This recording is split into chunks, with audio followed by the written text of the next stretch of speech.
Guys, mao din ni ang nangitlog sa among abuhan guys. Sige mami, mangitlog ka pa kay kusog ba ning maglibor nga. Nga ami diri kalantaw. No, di na magkuhan diha, di na magamit. Alim. Itlog. Kana? Di na magamit ang buhan. Ato ibalhin. Alam, mangitlog pa na siya isa no. Oo. Ayan na guys, ganyan pala ang mangitlog. Ganawa, yan gilumluman ang isang itlog ganina. So, kalingkod pa mi diri. So, siya pala yun nangitlog.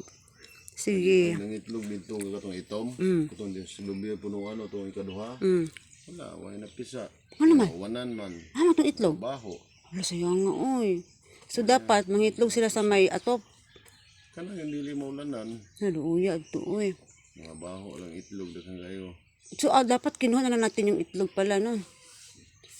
Yan, manganak pa siya og ikaduhang itlog. Yan. Kita magsaba kay mangitlog siya. Ayan, at di siya pala yung mangitlog sa abuhan na mo. Go, mami. Eri pa more.